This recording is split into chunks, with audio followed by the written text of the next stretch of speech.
Hello, everybody. Jack Olmstead, Port Townsend Pickleball, and today we're going to be analyzing a video and a game with Stephanie Lane, and she is in Nashville, Tennessee, Music City. How are you doing today, Stephanie? Zach, thanks for having me, buddy. Doing great. It's freezing here. Really? What's the temperature? Oh, it was in the single digits this morning. I tell you, it's we actually went to school late, Jack. Some people will laugh in Michigan and Minnesota. They'll get a kick out of this. You know, it was like a feels like temperature of like -5 or something. So we went 2 hours late to school, I guess, because they didn't want the kids waiting for the bus in negative temperatures. So we got a 2 hour break last few days of school. So pretty cold here.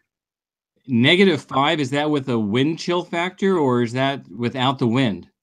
Yeah, it feels like. So it's the wind chill factor. Yeah, temperature plus the wind chill is the feels like. Are you prepared for that? I mean, are people like going out and getting down jackets? Oh, heaters. I think people are just kind of staying by the heaters. So we looks like that we are, in the 30s today. So not too bad, but sure would like to get back to Arizona. When are you going back to Arizona? Not till the Grand Canyon State Games in late February, but I was there before the Christmas holidays, visiting friends and playing in the 65 and 70-degree temperatures where people had scarves and gloves and earmuffs on in 55, 60, 65 degrees. And I just got so tickled with that. So yeah, I guess everything's relative. Yeah, why don't you talk about your outfit before we get analyzing this game? This is a shirt that Paddletech gave me before the U.S. Open in 2000. I guess that'd be, 15 to the first U.S. Open. A lot of the pros got the shirts, and then Pickleball Rocks was nice enough to put their logo on the shirt so that I could have one shirt instead of switching back and forth.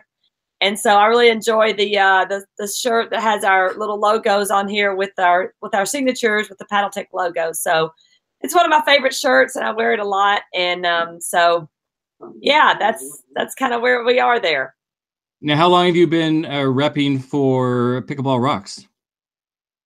Well, I've known the family for 5 years, and Rodney Grubbs asked me to come on board and be a part of the team, I guess, 2 years ago, I believe, maybe 3, but I think 2 years ago.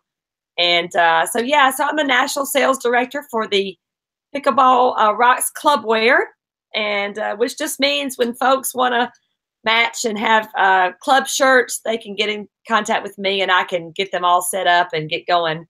And I really enjoy seeing people all over the country who love to wear their club shirts from Pickleball Rocks. They're a very nice shirt and very, priced nicely.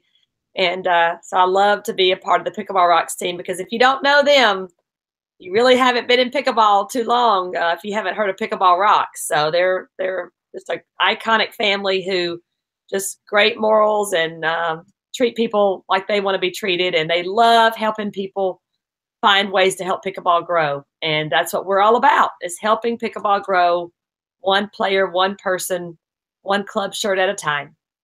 Because everybody knows Pickleball rocks. Pickleball rocks. So let's talk about this advanced rec play that you were involved with last week.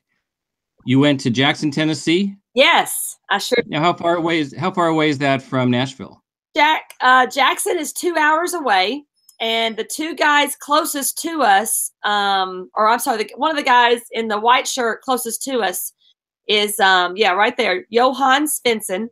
He's a tennis pro from Memphis, Tennessee. So he had a little bit over an hour drive to get to Jackson, and was willing to come and meet, kind of not quite in the middle, but closer to the middle.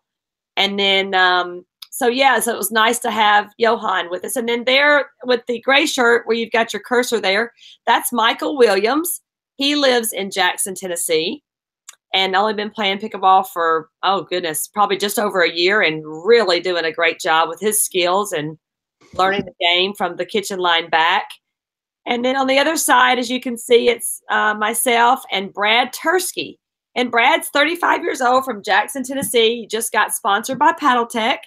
And I believe Pickleboat, I'm not sure exactly if they're a clothing store or what, but they also picked him up. So good high-level players there, and just meeting for some rec play. And believe it or not, we did it again this past weekend. Drove back to Memphis, back to Jackson, 2 hours away, and we did it with 3 courts this time. Had 3 courts of high-level players. And you talk about fun, Jack. It was really a lot of fun. So you were there yesterday. Yes. And yep. So you made the trek down there again for the advanced rec play.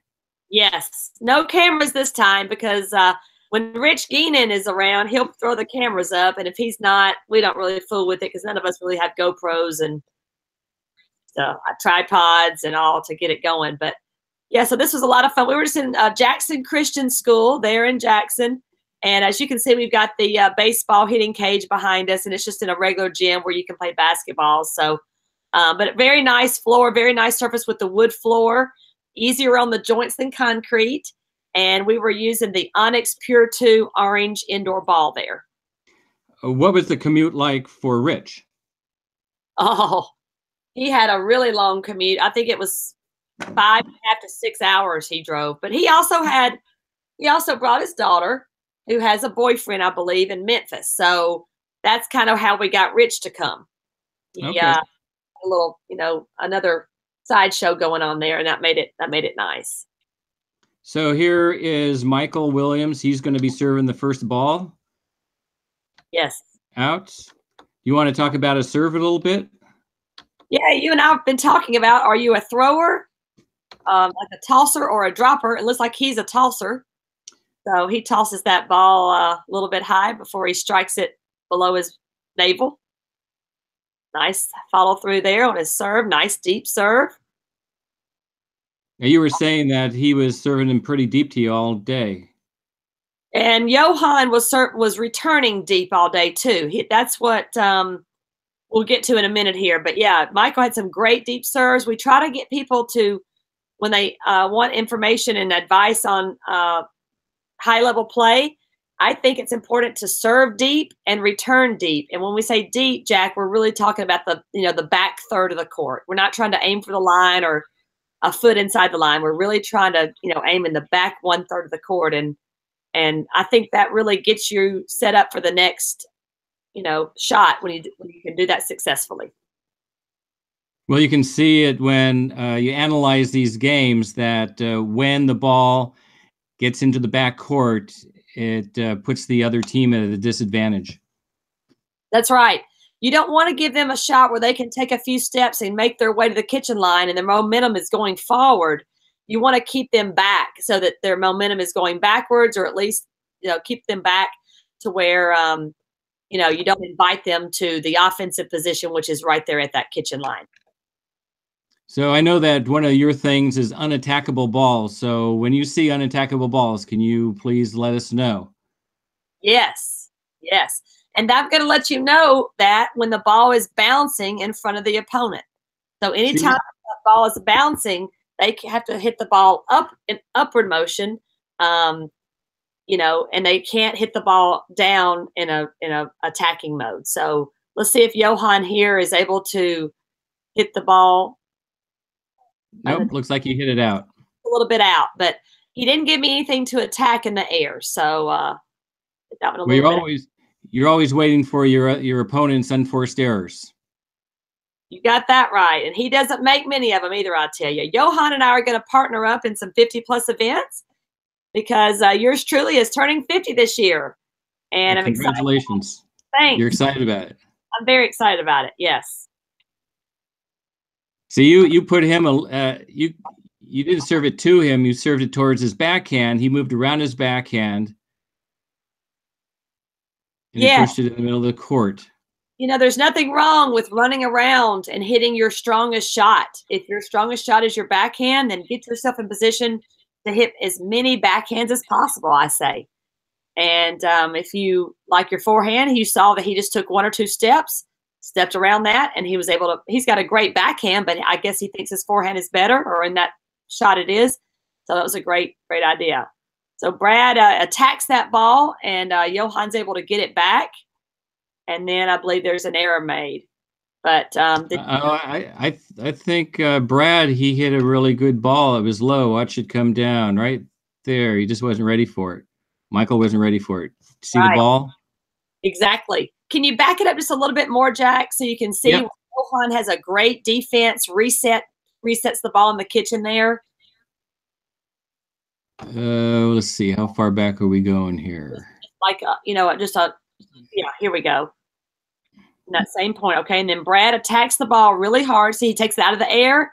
Johan defends it, gets it back where it's not as attackable as it was, and then Michael makes the error. So did you see how Brad was leaning over that kitchen line? Here's Brad here in the black shirt, right? Leaning over the kitchen line. Yes, takes that ball out of the air and hits both of those balls in the air. So both of those balls were attackable. And that's how Brad was able to get that great shot on Johan. And Johan just had great hands and defended it back into the kitchen. And then Michael made the error. But it was a great offensive shot by Brad to set up the whole thing. Is that what you're telling Brad here? You're telling him something. I'm telling him something, but he already knows that information because he's taken some lessons from Weinbach. So anytime you spend a little bit of time with Dave Weinbach, the Badger from Wisconsin, he's going to teach you to get at that line and don't back up and lean over that line. That's what Brad's doing. So here we go. You're doing a lofty serve here. Yep, I'm trying to get that ball in the back third of the court and trying to get it back. And look at it. It is pretty deep on the back third of the court. So you put it right where you wanted it. That was a decent one. And then Michael returns it, and he's got Brad back there on the baseline returning that ball. So that's an excellent return by Michael there. Well, look at where he puts the ball. It's right in the center of the court. And it doesn't have any pace to it, so it just stands right up for Brad. Nice third shot. Now, this is something that you always do that I've noticed. You're always hitting to his forehand. Are you doing that to try to pull him off the court? I'm trying to make him move a little bit because Johan is so good that I think anytime you can make somebody take a step or two, if you can do that, you at least have a variable in there and a chance for them to make an error. So it doesn't matter if it's forehand, backhand. You're just trying to make them move a little bit, get them off balance. Right. Here you're talking again to Brad. You know what you're saying? I don't remember what I'm saying there. Okay, here we go.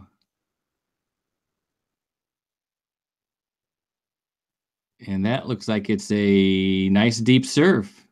You see how Johan, he pushes, he comes back. He's behind the baseline. That's the key. Behind the baseline, and his weight is going backwards. So it puts him out of position to hit a good return, powerful return.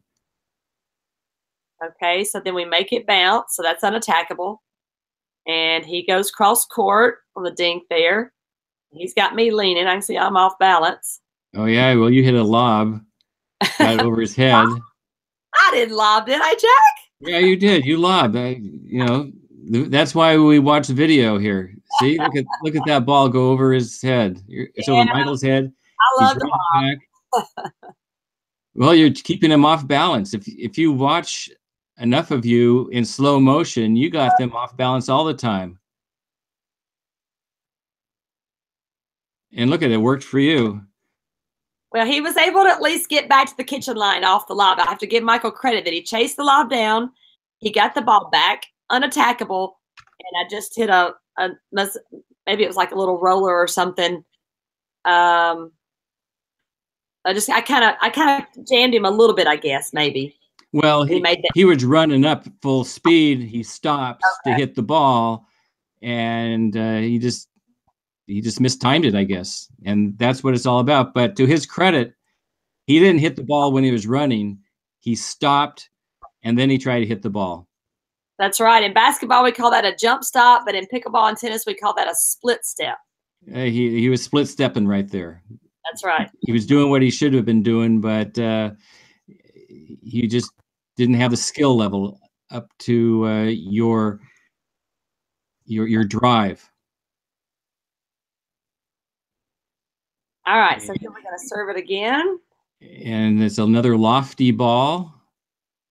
So he has to put some paste on it, but it is deep.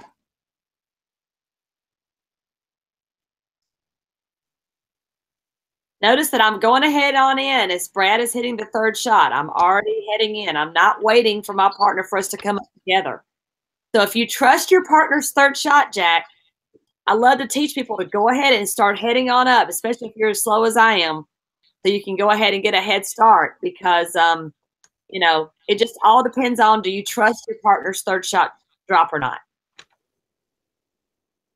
So you just get up to the line as soon as you can. Yes. If you don't trust your partner's third shot drop, stay back with them and see if it's good enough and then come in together. But if you know it's going to be good and Brad's hitting them great, then I'm going to head on in, get a head start. So that this ball here is middle of the court, and you can see Johan's weight, how he transfers it. Yes. Classic tennis, and see his weight is going forward. So he's got some pace on it. So that's not as much as I want it to be, correct. Yep. But look at, to your credit, you got that third shot drop going, and your weight is going back. The apex of the ball is a little on your side. Johan, you got a dink rally, and there you go with that lob again. Me lob? Well, look at there. It's a great shot. Yeah. They're confused now. What are you going to do? What are you going to do? It was working that night. I went down the line. Was it out? No. Look at Johan. Look at his hand right here. See, he's saying that's good. Okay. Yeah, that's a tennis signal. Yeah, that's a master shot that you're giving a clinic to him right here. And it looks like what you're doing is you're keeping them off balance as much as possible. Well, the key is to keep them guessing, right? Yeah. So dink a little bit, lob a little bit, drive a little bit, try to mix it all in there. Right, Pumpkin? Is that how we do it? Yeah, Pumpkin. Yeah, Pumpkin says hello. We'll have to put Pumpkin on the screen right before we go. Okay. So people know what you're talking about. Gotcha.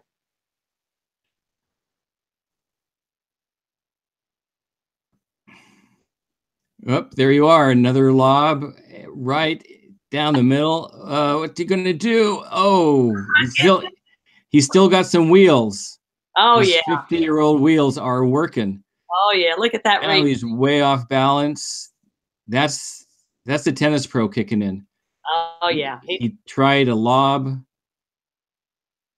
Good overhead. I'm switching, I believe. Yep, you're doing it.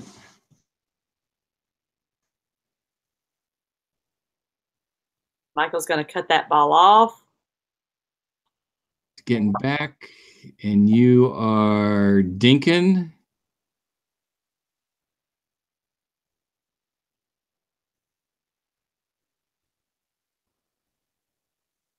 You put a little bit too much on that.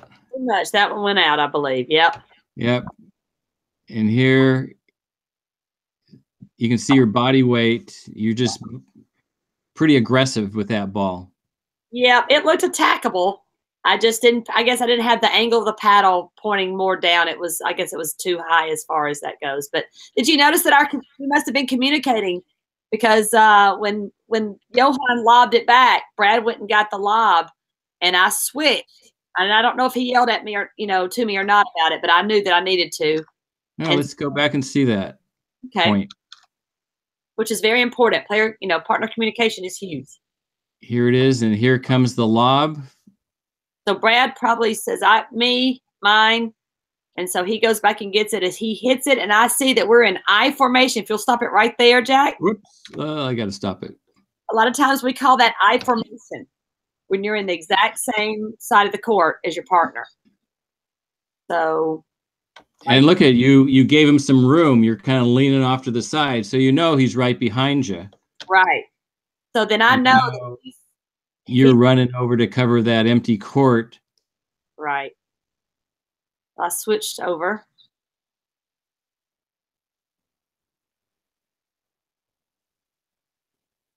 So then I'm able to. So then they're kind of in I formation. Did you see that? Oh, let's go back.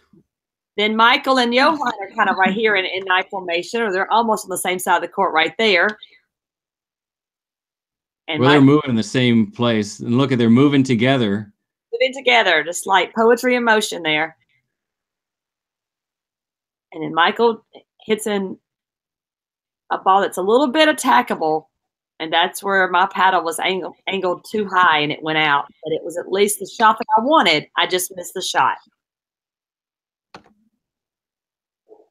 Here we go again. Nice deep return. His body weight was going back.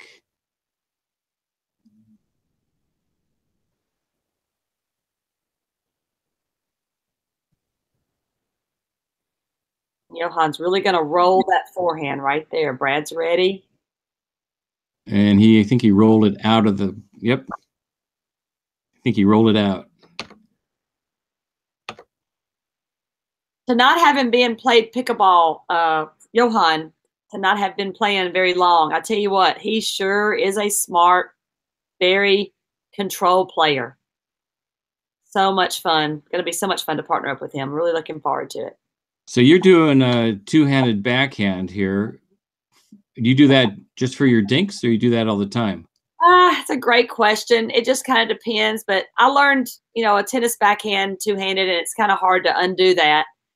But when I really want to control it and really just take a lot of pace off, I will put two hands on there. And some girls add it when they want to put pace on, but I've noticed that my pattern is to when I really want to just take pace off, I add the second hand there.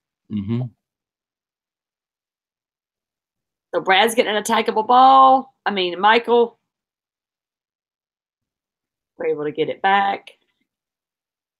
Johan looks like he enjoys going cross court quite a bit. And it just, I believe, does it hit the net? Yep.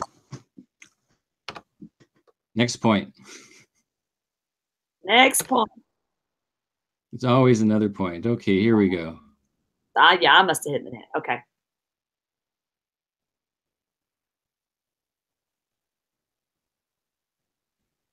Johan does a great job of getting all of his weight into that serve. Yeah, let's look at his serve. Look at how he bends his knees. Yes. He's in how low his paddle is here. Transfer of weight to the front foot. Makes contact, has a nice. His weight is on his left leg, which is bent, and he springs up. That's like a classic forehand for tennis, isn't it? It is. A nice high follow through. He had a great high follow through. We can go right there.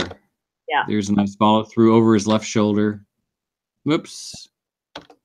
Sorry, I'm hitting the wrong buttons. I want to stop, but I go back 10 seconds. There it is. There we go. Yeah, that's a beautiful form. All right, let's see if I have a deep return here. Decent. Sure. Behind the baseline, so decent. There's his third shot drop. And here you are, moving him off the line into the corner. Look at him. Did he around the post? Nope. Nope. He's hitting it back to you, cross court, and you hit it at Michael. It's like right here, going over to you. Yeah, Michael gives me a little bit too much court over there opening, and so I'm able to take the ball out of the air and go down his line, right? Well, yeah, and look what Michael's doing. You can see his weight getting transferred over to his right leg, and he's moving to the center of the court to try to cover that space, which means his body momentum is moving one way, and you're hitting the ball the other. Do you see that when you're playing, or is it just kind of a reflex for you? You do. You see if people are, people teach you to guard the middle of the court, and sometimes to let the alleys go. The alleys calling that the outside, the sidelines. But in tennis, I always found out that, you know, I could hit those sideline areas, not the sideline itself, but that sideline area, Jack. And so when that's unprotected, it just kind of, it leaves it kind of open, and it makes it a great target for people that enjoy going for that shot.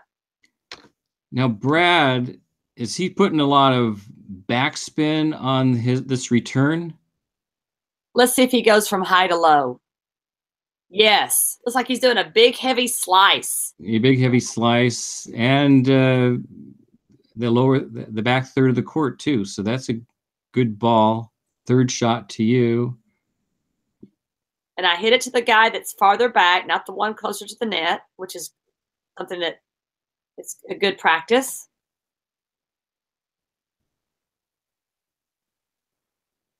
I don't know why they're picking on you. Oh, I'm the female. Oh, Michael gets up high for that one. I know, but you got the skills. I mean, you might be female, but you got mad pickleball skills. Keeping him off balance. So Michael put that ball away. That was a good overhead.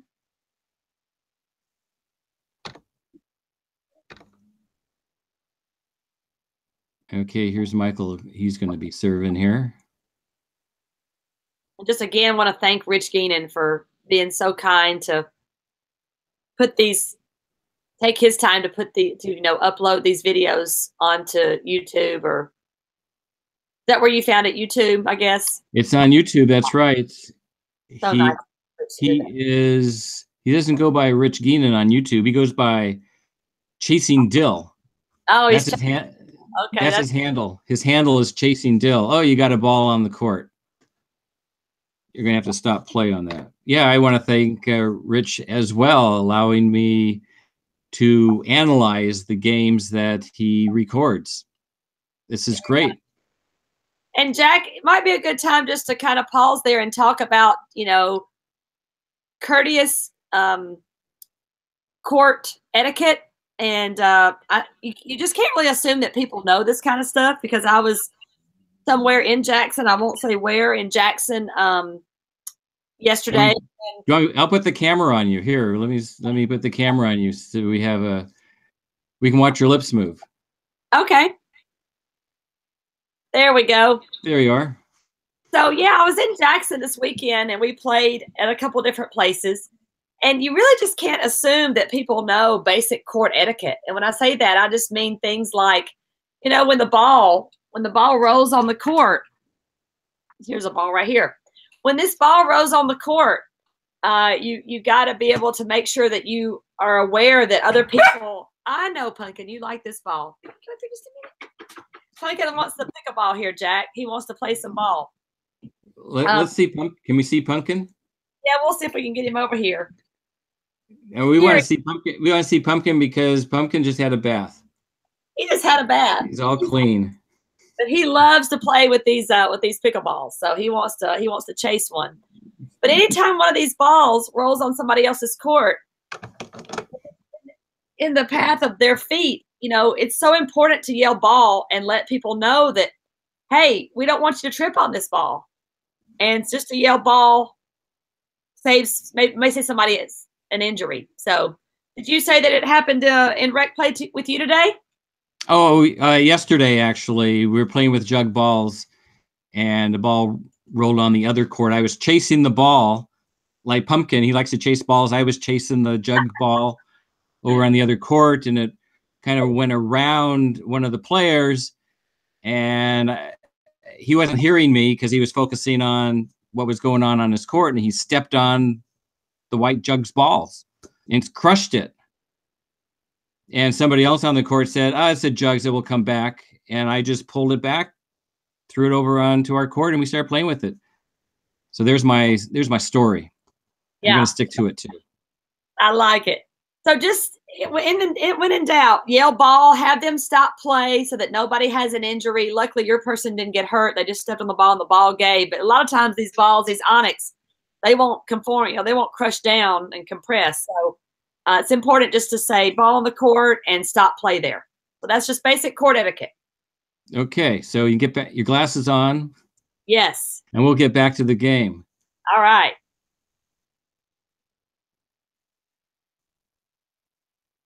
And hopefully we are picking it up where we left off.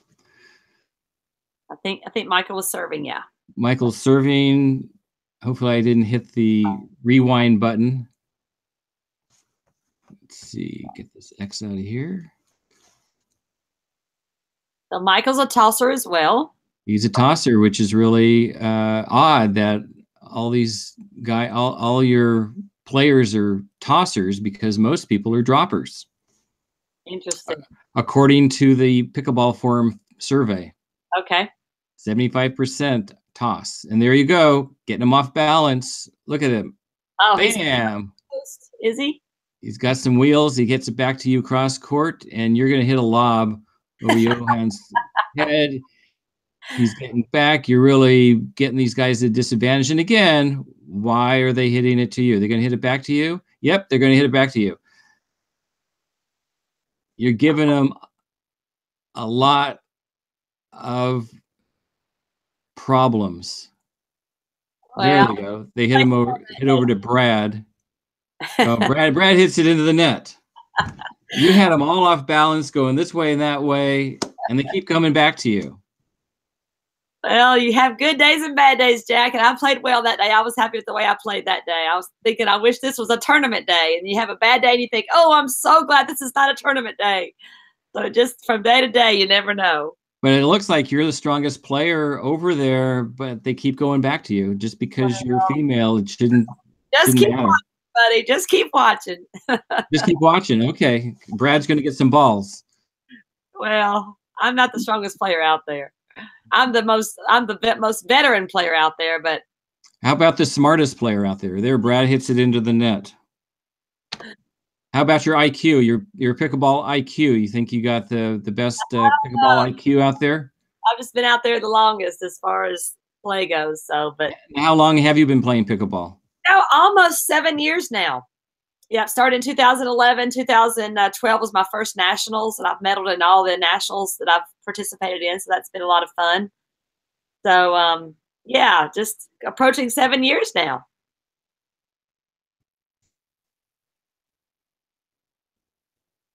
Good deep serve.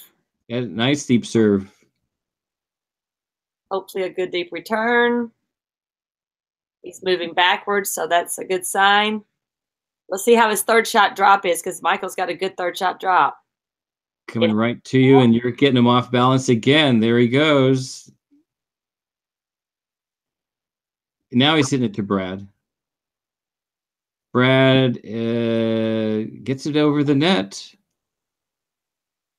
We got a little dink war going on. He's going to hit it, try to hit it cross court. Michael's there, hits it over to you. You got nice quick reflexes. You're looking for that attackable ball. Oh no, Mike, I go lob again, am I? Nope. Brad is taking the ball from you, and that is, I don't know. Well, so here you are. Here you are. You are making all the right decisions over there. You're keeping them off balance, and Brad decides, oh, I'm going to take your forehand away from you. And what happens? He hits it into the net. He's off balance. You can see that he's kind of off balance. He's trying to get in the game. In defense of Brad, he's trying to get a ball because he's not getting any balls, and the guy wants to try to help the girl out and try to take some pressure off. So in defense of Brad, he did come over and try to get involved in the point, but unfortunately it was a little bit too far, and it really wasn't his ball. And I mean, you can tell by his body language, he knows he made the wrong choice.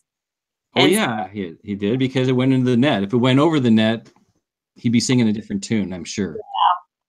So, he only did that once that night, and I don't mind people coming and taking the balls from me as long as they don't make the error. So, Well, all right. Well, he made the error. So, and hopefully that's the last time he did it. But he took your forehand away from you, and he put you in an I formation as well. Yeah, we were covering. He was definitely on my side of the court and almost in front of me. But he's trying to find the fine line, Jack, between how to get into the point and how to get his hands on the ball. Because when you stand there and you don't get to play, you can't be helping your partner. So, it's just one of those things to where he's trying to find the happy medium of getting in the point and not taking my ball. So that's what I say about that. Well, winning the point, getting into the point to win the point. Right. Keep the opposition off balance. Yep. He hit into the net. Now we could be plotting unforced errors here as well. And a lot of times, Jack, in rec play, I won't say a lot of times, some of the times we will not even keep score. We will actually keep the unforced errors instead. Instead of saying 0-0-2, I'll just say I'm a first server, and I'll tell myself I've got 3 unforced errors. Really? Brad might say I'm a second server, and I've got 2 unforced errors. And that way you can keep track of it, because really the score has nothing to do with trying to, get better. In rec play, you're worried about your unforced errors. Who cares? I want to show Brad's great serve. Look how far back that is. So deep. Well, it went out of the camera view. Yeah. So you see how long it took Michael to get to that line, because Brad really pushed him back. But Michael got there. Brad hit a good third shot drop. And he was rewarded. Michael couldn't handle it. I think Michael was running and hitting at the same time. Because he had a long way to go. When somebody pushes you back behind that baseline, that means your momentum's going backwards. You've got to really make that up in some speed there to get to that line. And see, that's what happened. He got him all off balance. He was going forward. This is a great ball right at his feet. So his momentum's going forward. Then it goes backwards. And then he's trying to hit the ball. He's got 2 things working against him. 1 thing's going forward. Hits it in the net. Great shot. That's a winner. That would be called a winner, right? For Brad? He hit a great shot. A winner is really when a lot of times when you hit a ball and they can't touch it. And that's what we can kind of call a winner, but I guess you could call it it was a point. So it was a winning shot. Yes. Winning shot. Okay. There's winning shots and then winners. Right. Now there's a short serve, and see how Johan's almost about 2 steps away from that, 3 steps away from that serve, from that kitchen line. Yep. It was so short. And he's able to attack that ball. He leans over that line. Brad dives for it. He gets a paddle on it, but he doesn't get it back over the net. Almost. Johan did a great job of getting to that kitchen line, leaning over and attacking that ball. Right, Pumpkin? That's right, buddy.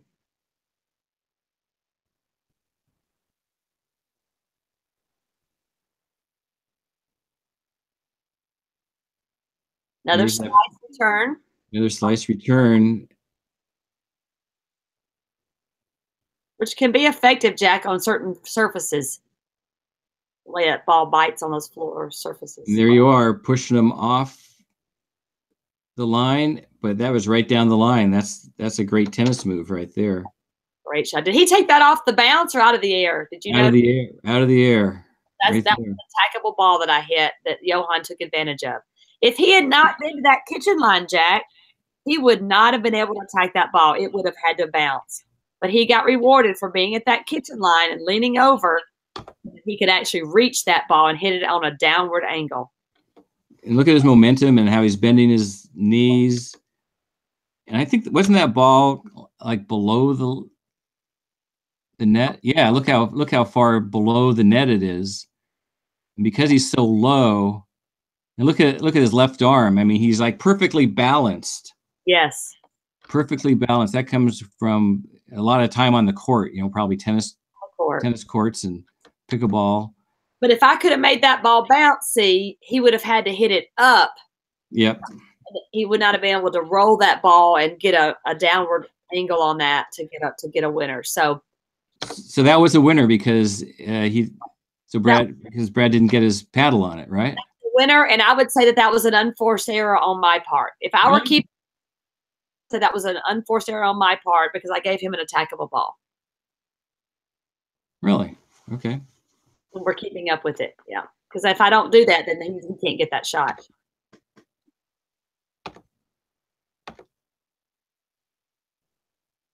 Okay, so you're stacking right here.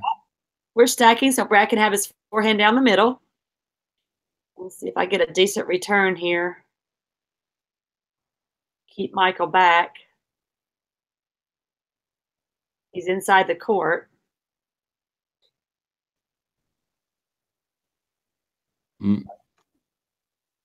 That I would say that's an unforced error on Michael. How about you? Yeah, honestly, I think that's a forced error because Brad hits a really penetrating shot. No, actually, you're right, Jack, because Michael kind of went for too much, didn't he? Yep. And look at it, he's off balance. Yeah, you're right. Right here on his one leg, he's up. He probably he was just trying to make something out of it. Yeah. He kind of went for the winner, it looks like to me, and he probably should have reset that ball in the kitchen. I thought Brad had hit a piercing shot that caught Michael off guard, but I think it was an unforced error there. So now Michael's going to serve here, and we're stacking again on the return. Now, when you stack on the return, Jack, if you have somebody who needs to stack for whatever reason, they've got to give themselves plenty of time to get to that kitchen line. So see how Brad's already there at the line right there before, as Johan is making contact with the ball. And it's very, very important that you don't hit a nice deep return and you don't drive it low because you're taking time away from yourself if you do that. That makes sense? Yep. So this return is back towards the So it was back towards the baseline, but Johan right. just couldn't get that third shot drop up over the net. Right. And that, like I said, Brad did a great job of hitting it nice and deep, which gave him plenty of time to get to that line because Brad's at that line as Johan is making contact with the ball right there. Brad's already there. Yep. So that's a great measurement of a great return when you're stacking.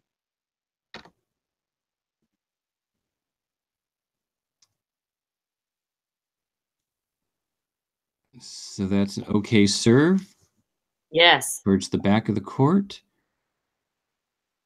And you got that double-handed backhand going. Third shot drop over to cross court to Michael.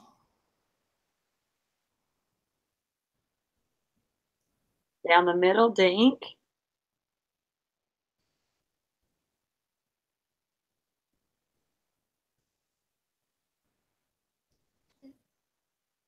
Was that a winner or was it out? I see your finger go up in the air. So when your finger goes up in the air, whoops. Why are there clicking paddles? Was that in or out? Let's see here. We'll go. Did you see my hand? Am I pointing or am I giving my hand's flat out? I can't tell. I can't tell either. We'll find out who's serving. If it looks like it was out. Okay. Is Michael serving again? So Brad's gonna serve. Or Brad is serving. I'm sorry. No worries. Middle of the court. Okay. Johan's making an attempt to get to that kitchen line. To Brad's backhand. Third shot. Over to you. Down towards your feet. Are you up at the kitchen line yet? Nope, not there yet. I don't Nope, think. not there yet. Both of you guys are in no man's land. And they want to keep you there. That's right. And that's it. Well, you guys worked as a team. At least one, you didn't have that one up and one back. Right. It's sometimes I will stop in mid-court if I'm not able to hit an unattackable third shot drop. I'm not going to just kamikaze and run and sprint to that kitchen line. I'm going to wait until I get a great ball to come on in. Other people don't teach that way, but it's what works for me. I don't do well if I'm running and trying to hit the ball, so I want to be set. So this is a lofty return. So Brad is doing a third shot over to Johan. Takes it off the fly. Nice angle.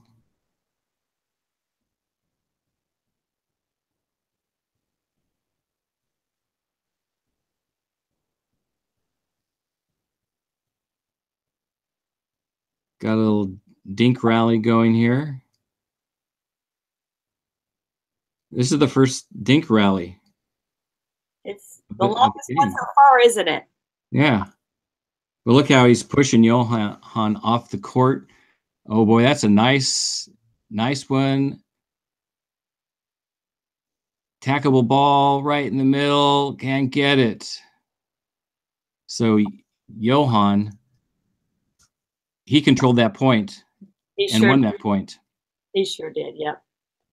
He's done a great job of really embracing the soft game from the beginning. A lot of tennis players, especially tennis pros, think they can bang their way through to winning, and you can to a certain point, Jack, and then that's over. And Johan and Dean Petty, also another tennis pro from Memphis, have done a great job of embracing that soft game. Now I want to show people how quickly you get your paddle back. Your paddle is ready before it bounces on the floor back here. Look at your paddle back. Your left arm is out, and you're waiting for the ball. I think early preparation is key, Jack, to try to prevent errors.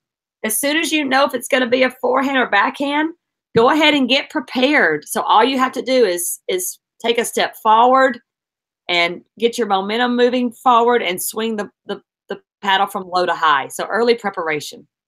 I'm on my back foot there. That's not a good sign. Well, you didn't move your feet either. It just came to you. So you had your paddle back, which was good. Then you were able to hit the ball. He gets you out of the. Oh, I guess he hit it out. Is it out of bounds? Looks like it. Yep. Okay. Johan is going to serve. Okay, let's get this thing going.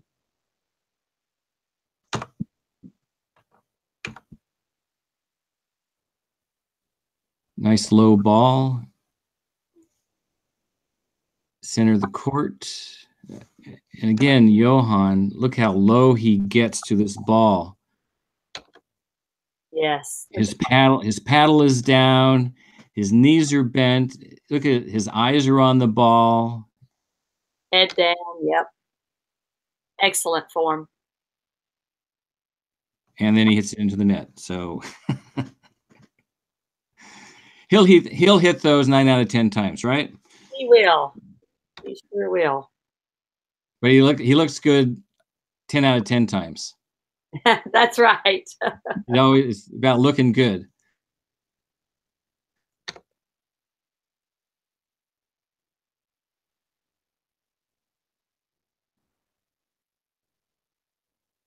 Short serve there. Short serve, that's right. I think Michael's going to be able to get to the kitchen line with no problem because of that. Well, you got him off balance. Look at him. He's frustrated. That's right. He's got his hands on his hips going, how could I do that? He hit out a ball that he had all the time in the world to do something with.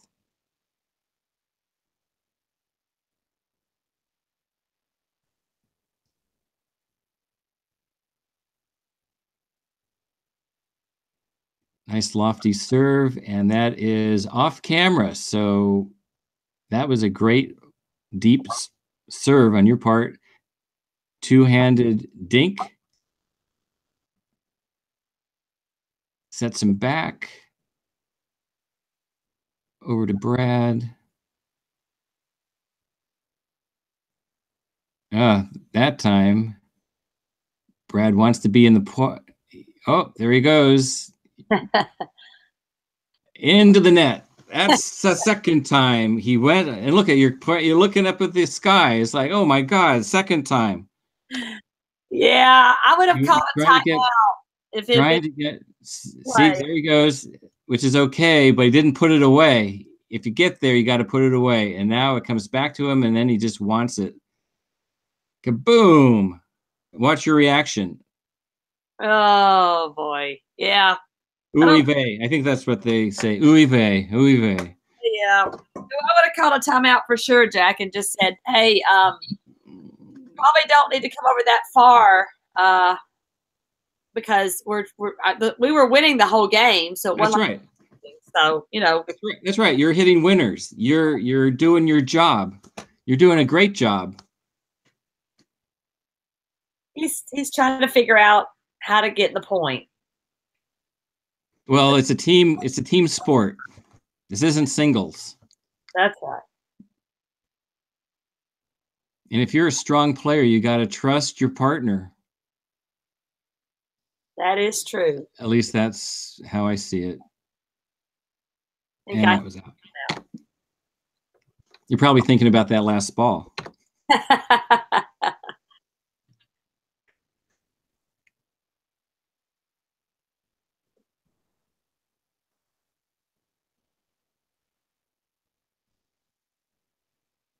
Look at Johan it looks like he's moving and hitting at the same time, which isn't really recommended, but if you're a pro, you can get away with stuff like that. That's right. Sometimes.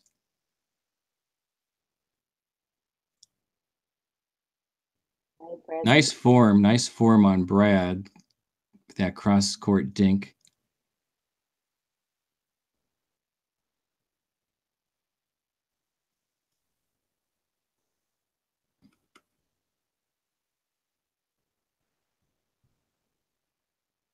Brad wants to stay in this point. He wants the ball. Clips the net. Bam! Put it too high. He just tried to do too much with it because it hit it clipped the net, which took all the pace off of it, and he just went for too much. Because sometimes it just throws you. You're getting ready to hit the ball, and then it tips the net, and then you have to kind of change real quick about what you were going to do, and sometimes it forces an error.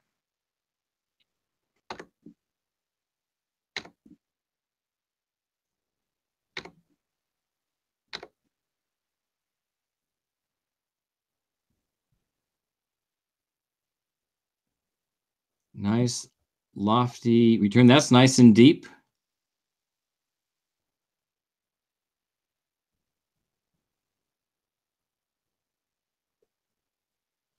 Yeah, look at that. You keyed up on that one. I got a little whine on that one. Yeah, it's like, oh boy, thank you very much. Boom, you got some topspin on that? Do you put topspin on those balls? Yes, low to high and brushing up on the ball creates topspin, and you're able to find a hole in the middle there.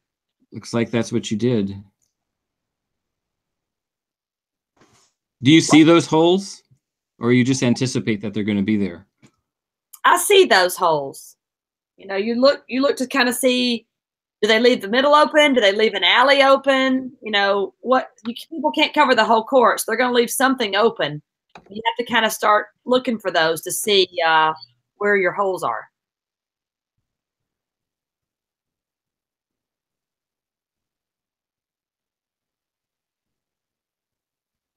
Another slice return from Brad.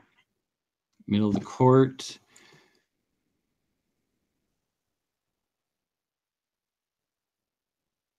He has him in no man's land. Yep. Can you go back at the beginning? He didn't have a chance. Yeah, it's attack of a ball. I want to make a point about how notice how Brad returns the ball cross court to Johan. So Johan serves to Brad. Brad returns it cross court. And notice that I don't just stay in the middle of my box, but I follow the ball, Jack. And that's what we teach people to do, to follow the ball. And notice that I'm actually coming almost into the middle of the court there. Yep. Daring Johan to go for that impossible angle over the highest part of the net and the lowest percentage shot. And he does not. He goes for the high percentage shot. And so I'm there just in case he hits something to put away on. But I don't get the ball. But I just want to make sure you saw that I was in the middle of the court there hoping for the ball, and it was Brad's forehand, so it worked out great. That makes sense about where to court as opposed, in consideration of where your opponent is hitting the ball from. And it looks like you are tracking the ball all the way. You're watching the ball here, and you can see it with your body language too. So now I'm in the middle of the court just in case there's a pop-up Brad gets back, and then I'm able to shift back, and then Brad's able to get the forehand. So it's all about where that ball's coming from, Jack, is where you should be on the court. Well, it comes down to watching the ball. You got to watch where the ball is. That's exactly right. Not taking your eyes off that ball.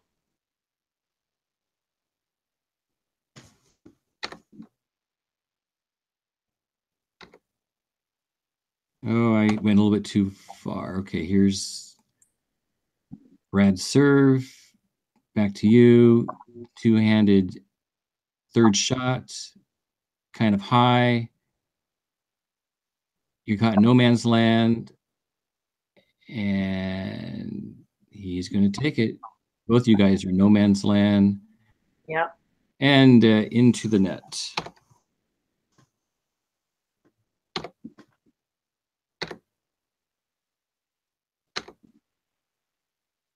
That's your serve, which is pretty close to the line here. Right down the middle of the court. Brad's moving in. You're taking the ball.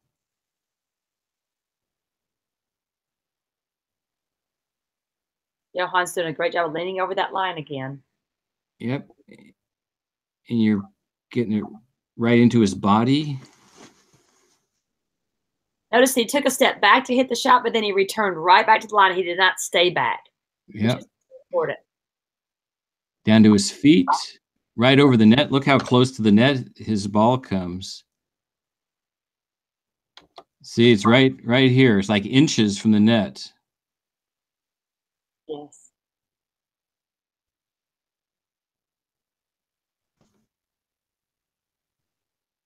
Deep cross court.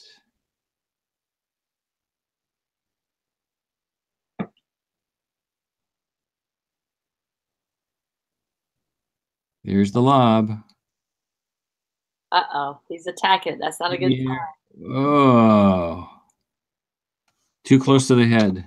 Didn't quite have his paddle. Did he had? Oh yeah. Look at it. It's not in the ready position. He's not really ready. It's all forehand. So when it comes, he's pulling it from the below his navel, trying to get it high. So I'm thinking if he would have had his paddle up on that, it would have been just a simple forward motion. But his paddle was a little bit down at that point before the ball came. So anytime I lob somebody out, when I lob, I really want their paddle to be up so that they can, be ready for the attack.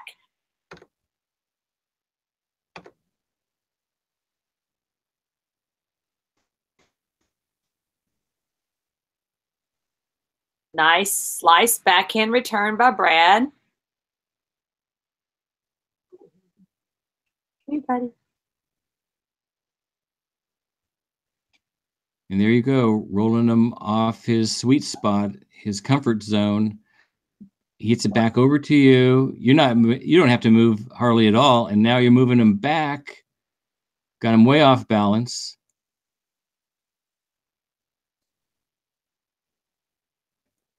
Ooh, that's one way of getting a point, right? I guess.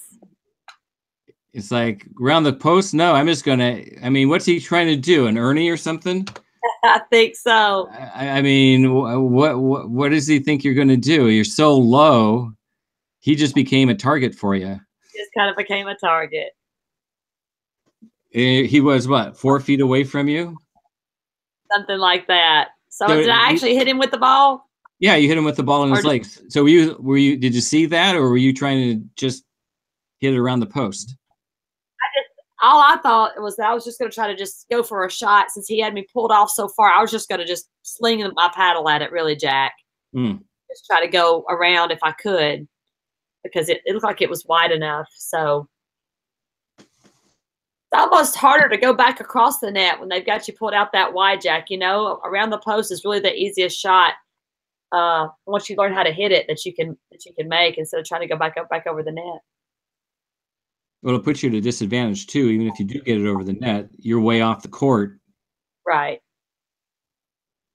Not back in position. Not in position. That's my issue. It's like, look what I can do. I can get it. But then it's an easy put away. And there you go. Now you're on a roll. Here, boom, right where they're not. Right between them. I didn't see what set up that attacking shot. I didn't quite. Okay, let's go back. See what set that up. Oh, there, this weak drop. Back in. That Michael did, see? And actually, it was Brad. Brad hit it right at his feet. And anytime you hit the ball at somebody's feet, not much good's going to come out of that. And look at you wind up on this. Wham. A great setup by Brad. Great straight, like a straight arrow. You just whoosh.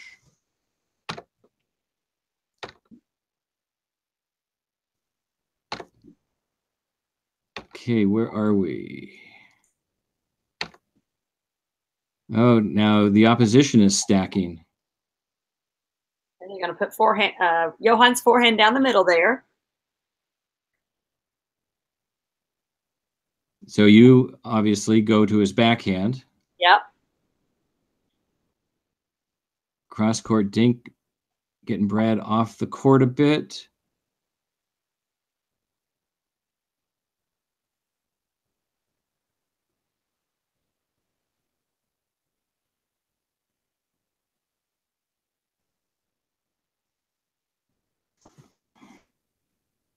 Okay, so now Brad is involved in a point.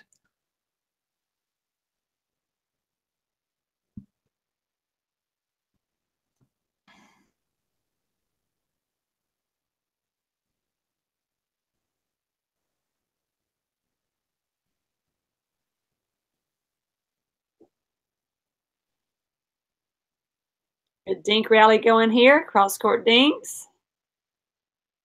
Trying to keep them unattackable. But now it looks like, and there it is. There's that lob. A little too low. Oh. I got it over Michael's backhand. He hits a nice backhand overhead, and we don't. Is there paddle down again? Yeah, it looks like it. So it's just so important when your partner lobs to have that paddle up. So when they throw back the shot, you've got your paddle up already. And look at you can see. I think I can do it frame by frame. Can you frame by frame? When the ball goes into the air, Brad starts to pull his paddle down. Oh, that's going backwards. Let's go back 5. I think I took it up there. See if you watch Brad, his paddle is here, and he starts to drop it as soon as it's in the air. See, his paddle is still going down. Yep. And then from this point, he's got to get his paddle up. And it's coming at a great amount of speed. Right. Michael had a great overhead on his backhand side. That's hard to do, Jack, as we all know. He's got springs in his feet. Look how high he jumped. Yes. Michael's a baseball player converted to pickleball, by the way. He's all baseball, so he's got some great athletic skills there. It's a nice deep serve on your part. A lofty return. And you got a third shot going to his forehand. He's a bit off balance, hits it on one leg. Able to recover, hits the net, clips the net.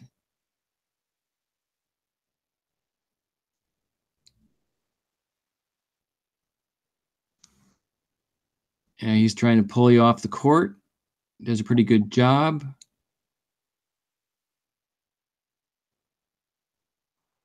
Oh boy, now look at that big space that you guys have.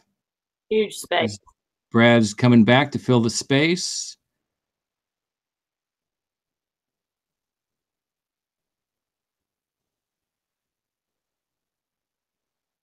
Nice angle on your part.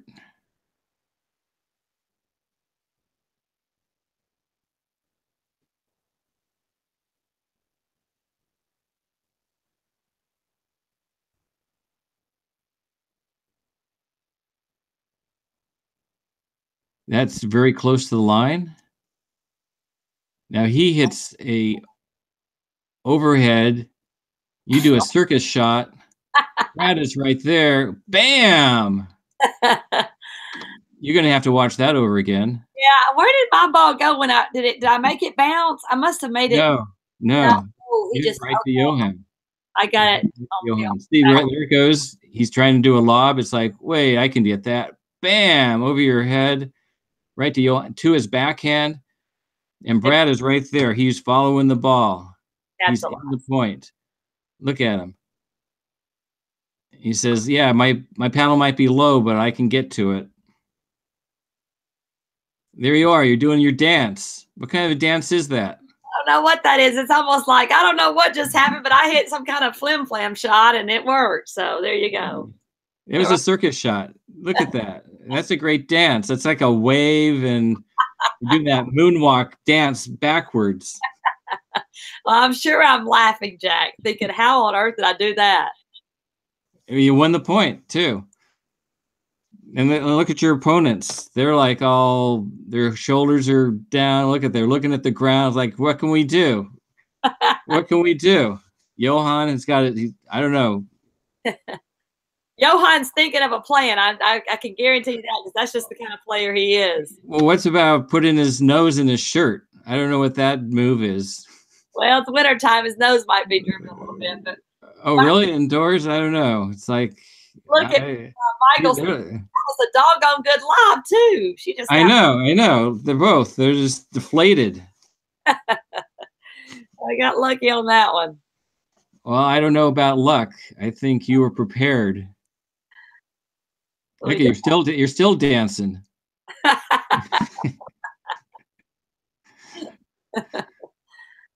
Pickleball makes us laugh, Jack. That's for sure. See, they're all just shoveled. It's like, who's on first? Are you over here? Are you over there? I don't know. Oh, good. Let's see what happens on this point.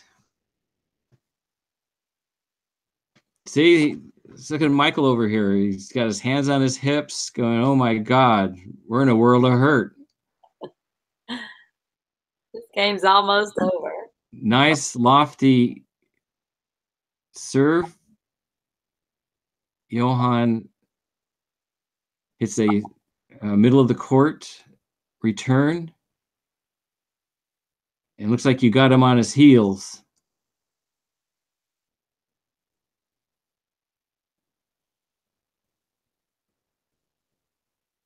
See, now they're pushing it over to Brad.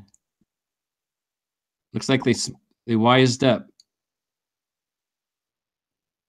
Except Brad's got some mad skills. That goes into the net. Yeah, Brad did. See how he did that inside-outside backhand drive, but Johan was ready for it. Yeah. And so Johan put at a disadvantage to Brad there, and he got the point. Yeah, see, look at them smashing their paddles together, high five, patting him on his back. Yeah, we got this. We got this. We can do it. Not wiping his nose on his shirt. He's got a dry nose now. That's right. All right, who's I guess your nose only runs when you lose the point. I guess so. All right, so Johan's going to serve to me, it looks like.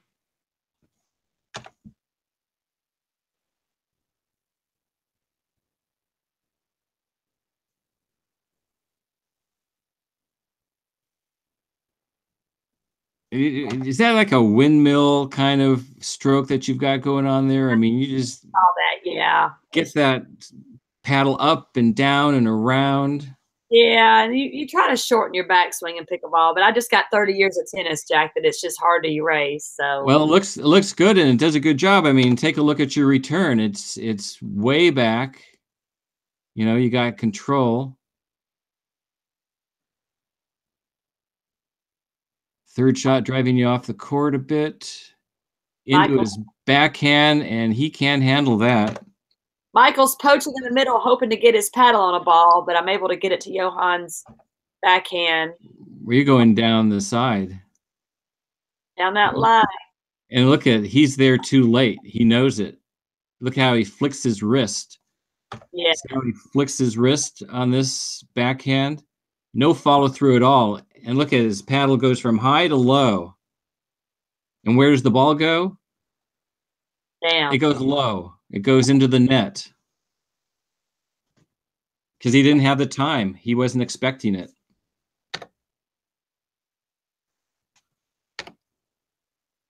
So you got to feel good about that.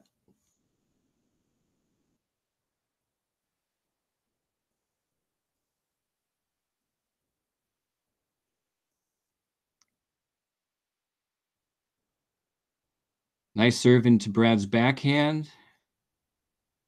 Middle of the court to Johan's backhand. Third shot right to you. You're going to push him off the court, of course. Nice stretch. Cross court. And into the net. You're trying to push it over there to Michael.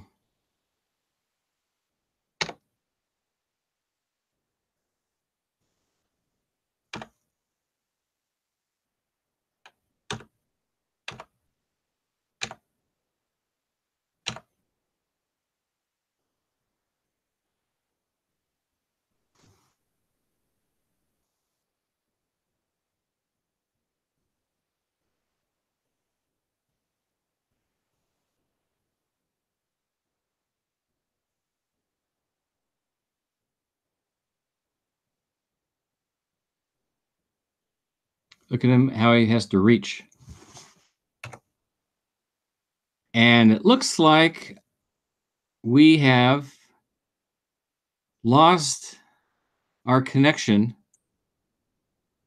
with Stephanie. I was thinking, what's going on? I don't hear Stephanie. So hopefully Stephanie will come back and pick up where we left off. Or I'll just keep on analyzing this until she does get back on. Here's Brad up in the air. Look at him get some air under his toes.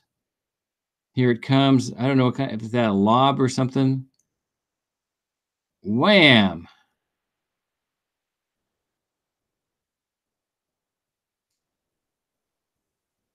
Great shot, Brad.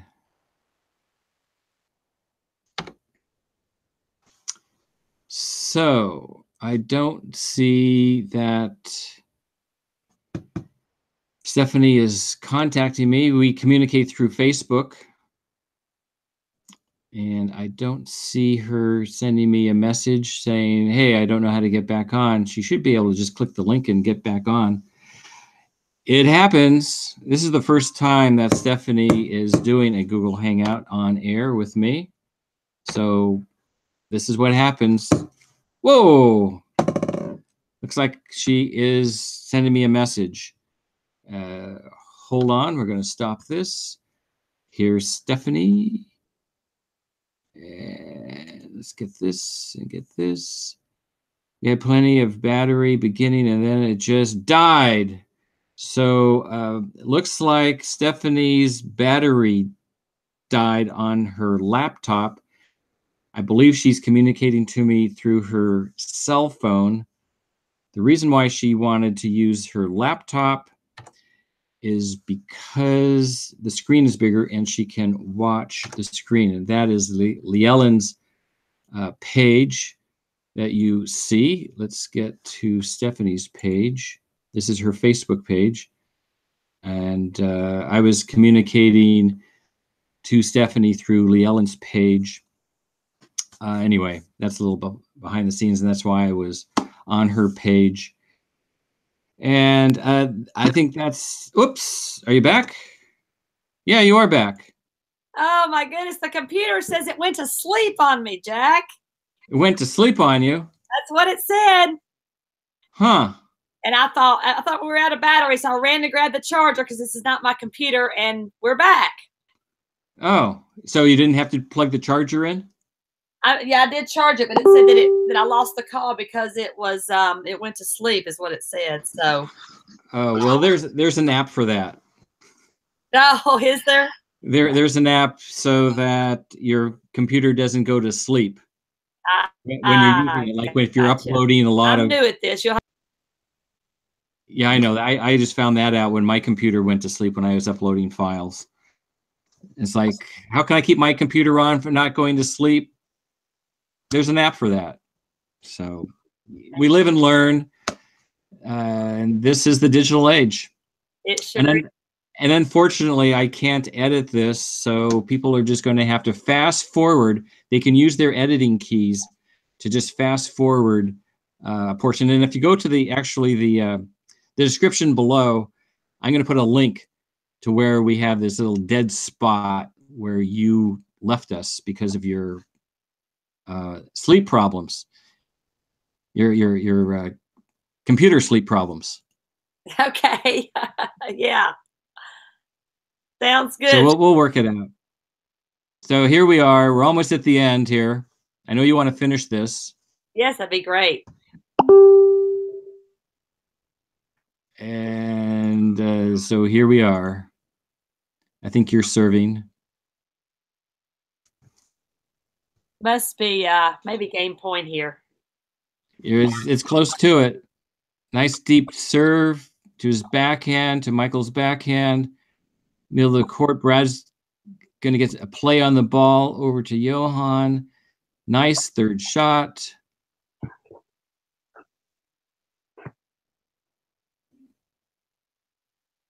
Right into middle. Johan is able to get his paddle on it. At the feet of Michael. Tackable ball. Who's going to tack? Boom. You set up that point. You see that? Did I? You set that point up by hitting it down to Michael's feet. See, here it is. With your backhand, you hit it right down to Michael's feet. And he popped it up. Oh, good. And that was the last point there? I think so. Everybody is talking to each other. They're going to click paddles. Boom. Whoops. Yeah, okay. We're watching it. And there it is. That's the end. Now, you played a number of games last weekend that Rich recorded. Yes, that was probably, I think we just watched my best one, it looks like, because I'm sure I don't play as well later on.